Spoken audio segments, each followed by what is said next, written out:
Bonjour Monsieur le maire, est-ce que vous nous parlez des deux projets que vous avez pour Saint-Gervais, qui sont des deux remontées mécaniques qui partent du Fayet et qui viennent monter au bourg principal?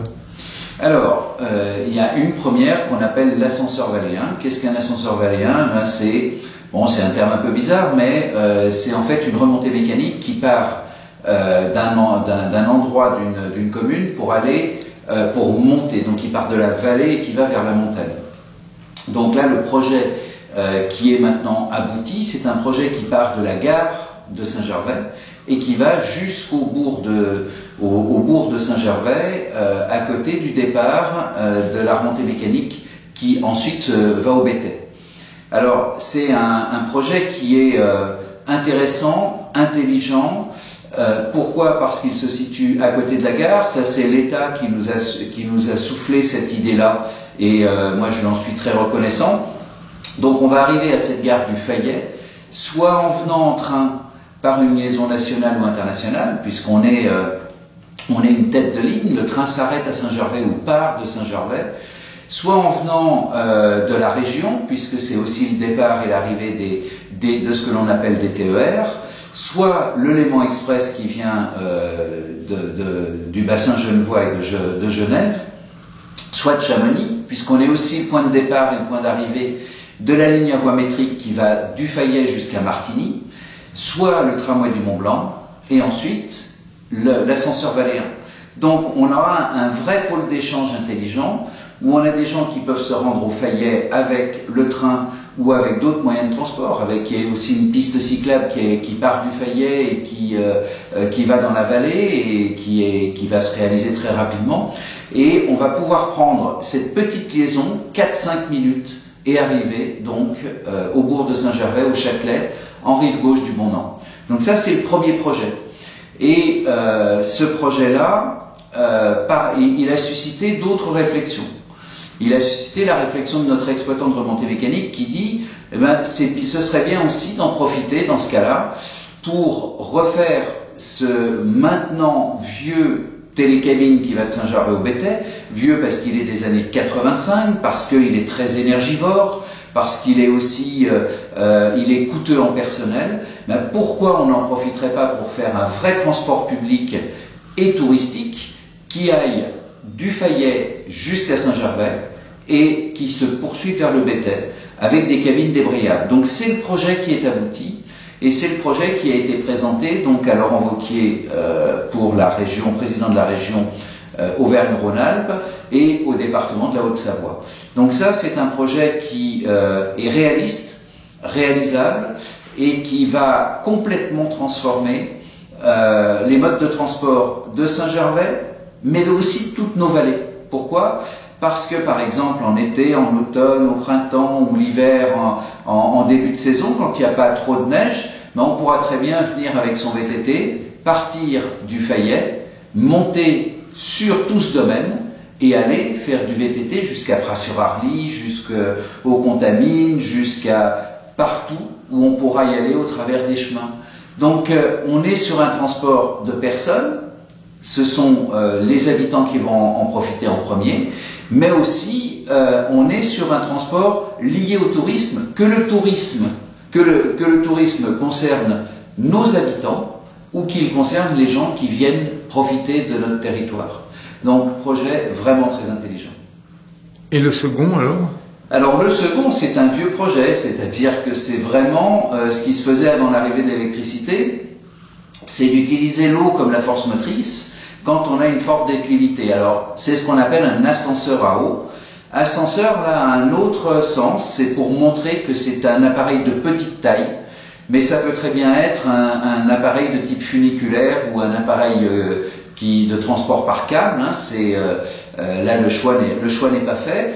Et il a pour objectif de monter les 200 mètres d'altimétrie qu'il y a entre les thermes et le bourg de Saint-Gervais. Donc là, on est sur un transport non pas de grand débit, mais de petit débit.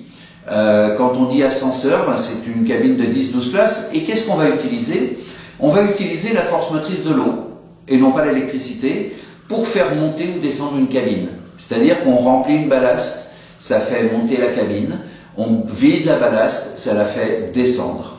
Et comme on ne veut pas utiliser de l'eau propre, eh bien on s'est, après en avoir parlé avec les ingénieurs d'EDF Hydro, avec un certain nombre aussi de personnes qui connaissent ce type d'installation, eh bien on s'est dit que ce serait bien d'utiliser le réseau d'eau usée. Et à Saint-Gervais, on a la chance d'avoir un réseau d'eau usée sur la rive droite du Bournan et un autre sur la rive gauche du Bournan. Donc cet appareil qui serait probablement sur la rive droite du Bournan et qui arriverait au nouveau pont, eh bien pourra utiliser les eaux usées de cette rive-là. Et on s'est dit, mais dans ce cas-là, l'autre réseau d'eau usée pourrait servir à autre chose. Eh bien, il pourrait servir à être turbiné, c'est-à-dire à permettre de turbiner et d'utiliser l'énergie de la chute qu'il y a entre 850 et 600 mètres pour faire de l'électricité. Et là, on aura réellement bouclé la boucle de ce qu'on peut produire comme chose positive avec des eaux usées.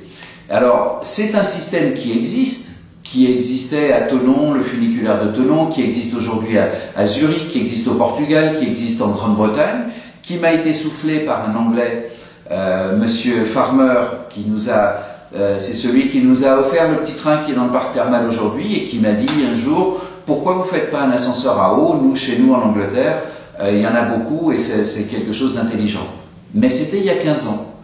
Et il y a 15 ans, on n'avait pas la même réaction avec les touristes, avec les appareils, et je n'ai trouvé personne qui veuille rebondir sur ce type d'appareil. Pourquoi? Parce que c'était pas dans les mœurs, parce que ça rapporte pas d'argent, parce que ça coûte pas beaucoup d'argent, parce qu'il n'y a pas de fonctionnement qui coûte de l'argent, parce que ça peut être permanent, et c'était pas dans l'air du temps de l'époque. Tandis qu'aujourd'hui, où tout le monde a un peu retrouvé une fibre un peu environnementale et respectueuse de notre environnement, eh bien, c'est vrai que c'est quelque chose qui intéresse, et qui intéresse particulièrement la région, le département, et qui va peut-être être un vrai modèle pour réutiliser ce que les anciens utilisaient quand on n'avait pas encore l'électricité. Et une petite question encore, on a l'impression que vous êtes le seul maire au Pays du Mont-Blanc à faire des gros projets structurants qui vont dans le sens des problématiques actuelles. Est-ce que vous pouvez vous donner votre sentiment là-dessus? Je ne me permettrai pas de juger les actions des autres maires et des autres communes. Moi, j'estime qu'effectivement, un maire, il n'est pas là pour gérer le quotidien parce qu'on n'a pas cette compétence-là. Les élus sont des représentants de la population, mais n'ont pas forcément des compétences d'ingénieur, de cuisinier ou voilà. Donc, je pense que justement, le rôle d'un élu, c'est d'imaginer l'avenir et d'amener les gens vers un développement que l'on pense souhaitable pour sa commune, pour ses habitants, pour permettre aux habitants d'y rester. Donc, ça nécessite effectivement d'avoir une vraie réflexion sur les investissements qui vont être structurants. C'est ce qu'on fait à Saint-Gervais, c'est ce que je fais moi avec mon équipe depuis 2001, et on a effectivement fait des grandes réalisations comme le pont, comme la restauration de notre patrimoine par respect pour nos anciens. Eh bien, c'est ce qu'on appelle des choix politiques, et à Saint-Gervais, on a su effectivement les faire.